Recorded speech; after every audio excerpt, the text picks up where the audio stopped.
Hi there, welcome to the latest episode of my 10-minute moan. The topic of this 10-minute moan is another fantastic plan from the SNP government on taxing car drivers. This one's a belter. So, SNP have been failing every year. They come up with this emissions target for 2030 and they've been failing every interim target they've ever set for it. So they asked Transport Scotland to come up with ways of achieving it by cutting motorists' emissions. And they came up with two plans, one charging you per day to use your car and one per mile.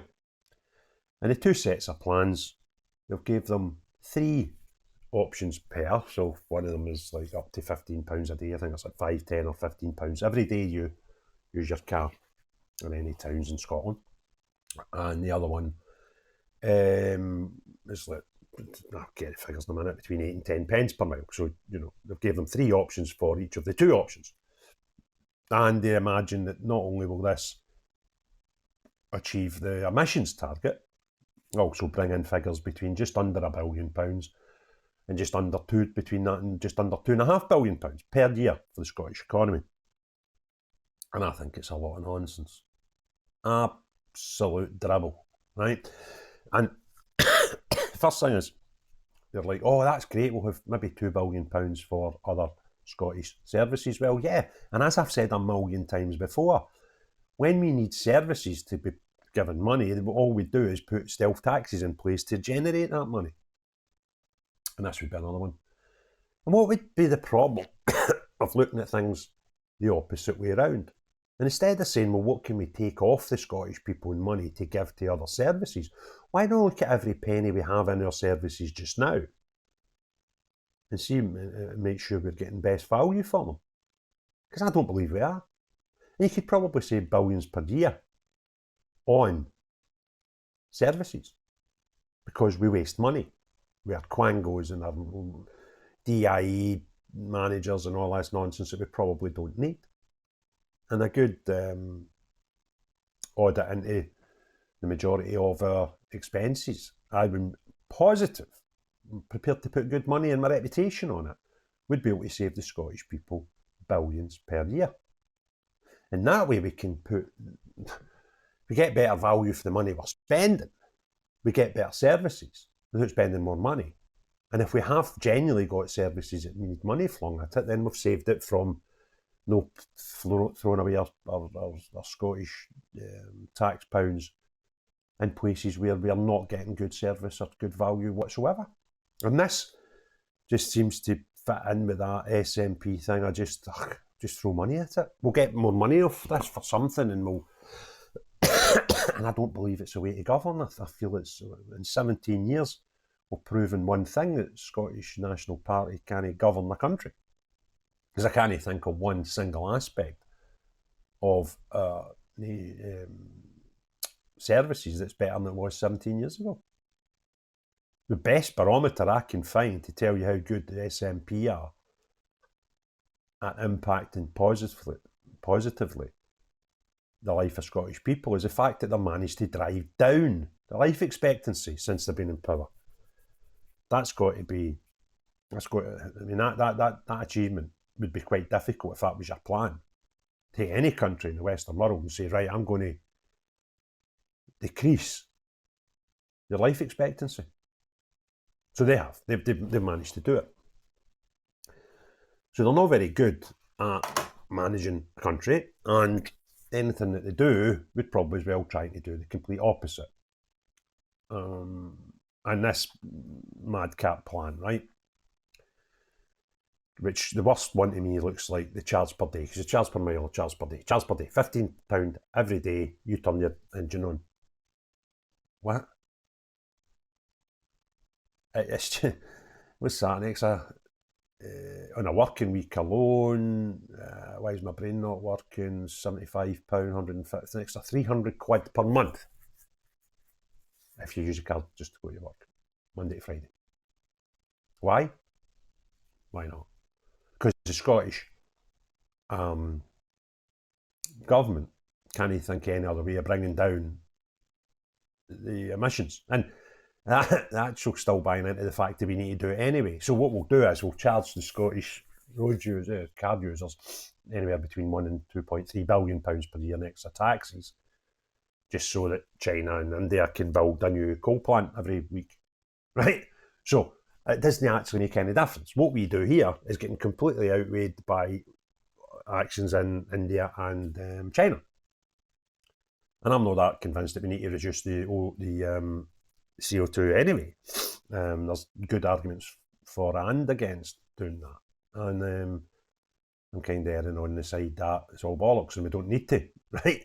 So we'll bankrupt ourselves in this drive for a target that's A, unachievable, and B, doesn't matter. It makes no sense having it in the first place. But we'll bankrupt the country, we'll bankrupt the nation, we'll bankrupt people got their work. We'll do this in a drive to be the cuddly zero emission country, and while those that aren't zero emission countries laughing up their sleeve at us, we'll be piss poor and penniless.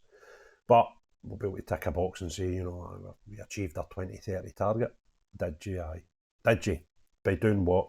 Now, the interesting thing is, the plans, where are we? Try to cut kilometres that are done by cars by 20% by the 2030. So they come up, as I say, with these two options. Three price considered: £5, £10 or £15 a day, just turning your engine on. With that would raise between 800 million and 1.3 billion for the coffers of the SNP executive. Wow. And the other one is kilometres. Second option is charging kilometres on any road, and implemented would be either 10p, 6.5 or 3p per kilometre. That would bring in anywhere between 8.75 million per year and 2.3 billion per year, depending on which level of money is charged. So that's the two options that they're looking at. They're looking at bringing them in, would be exempt for blue badge holders, and would be for private car owners only, not buses or lorries. Now, the buses, that's because they're not allowed to be charged anything. They seem the immune industry at the moment, where they get money for doing nothing, basically. Do nothing. Don't just catch. And they're exempt from even worrying about electric engines, because we're paying them to change their fleets, so they don't have to, like normal businesses. Normal private businesses don't, need to get budget for updating and upgrading any of their plant, their vehicles and things. We pay for that. We give them money, and we give them money for free travel for the youngins, and we might be doing that soon for the asylum seekers as well. So the bus companies, they're probably the best business to get into just now, because they get everything paid for them, and anything that becomes a cost doesn't really matter. Like a normal business, no, we'll get the government to pay for that. So they won't be they won't have any issues with this. And the schemes would be delivered. This is the big key drumroll moment.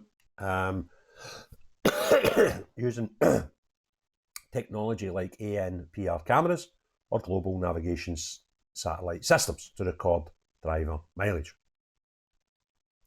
So they'll just monitor the life out of us, because that's the way we have to go. So all these mad conspiracy tinfoil hat wearers that have been shouted at ears when they talk about 15-minute cities and 30-minute cities and all that, and people tell them they're absolutely bonkers. Well, there's two of the details in these plans immediately. One, putting a almost credit system onto how much you move away from your home. And two, monitor the bloody life out of you. But who cares? Most people don't. And the mad thing is, it's yet another one of these things where you go, these are quite out there theories and so what I'm looking for, proposals. Yet, funnily enough, they're the exact same proposals that are getting set by governments all around the world.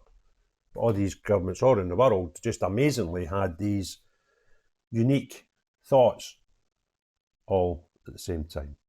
If you enjoyed the video, give it a thumbs up. If you've not already done so, please hit the subscribe and the notification bell. Please let me know what you think of the topic in the comments below, but most importantly of all, as long as you know the SNP, Transport Scotland, or anybody else that just wants to tax stealthily even more money off the Scottish taxpayer, rather than just go and sort stuff out yourselves, not you, but everyone else, have a great day. Cheerio, bye now.